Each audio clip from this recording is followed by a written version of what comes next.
America has a problem, a big orange problem. Before we get to that problem, let's establish something first. The United States of America, as it is a country built off of immigration, since even before we were a country.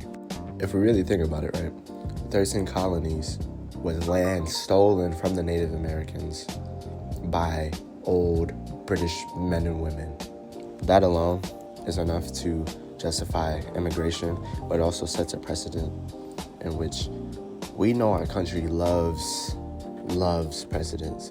You see it all the time in different court cases, whether they're civil, all the way up to federal cases. It's always brought up, the precedents that were set. What's interesting to think about is the actual impact immigrants have on our economy.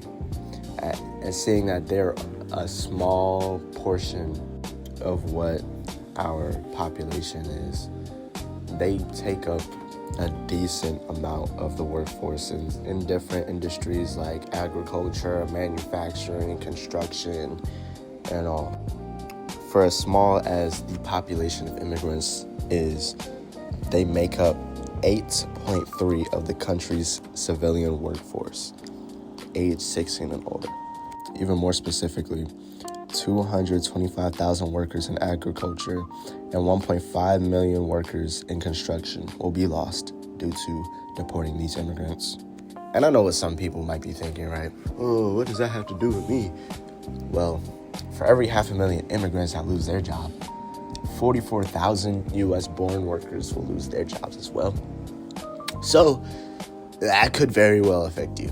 On top of that, the national revenue on goods and services adjusted to inflation, also known as the GDP or real gross domestic product, will be reduced by as much as 7.4% by 2028.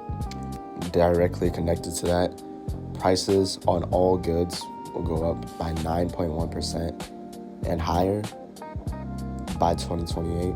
On May 16th, 2019, during his first term, our lovely president made a speech regarding his values and his views on immigration control.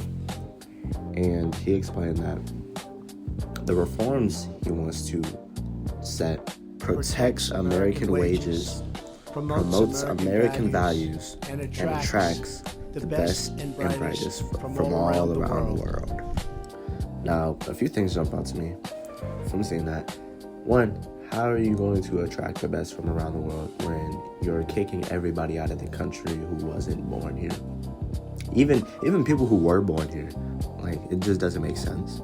Like, when I think of American values, right, I think of this being the land of the free, right?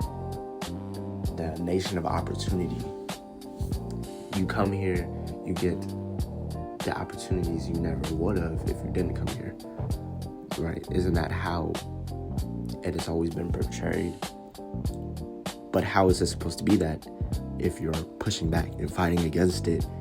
It just doesn't make sense. What is like really disappointing though is there are a lot of like businesses that are maintained by people who came into the country.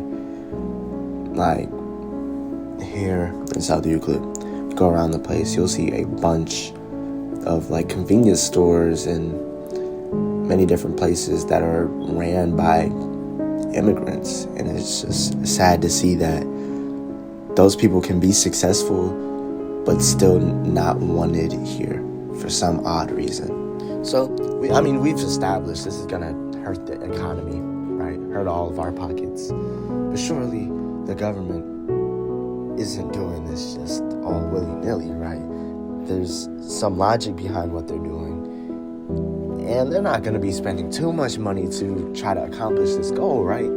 Considering we're already in major debt, right? Right?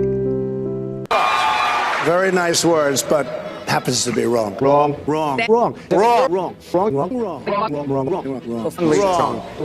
We have one more question from Ken Bone about energy policy. Ken? Wrong.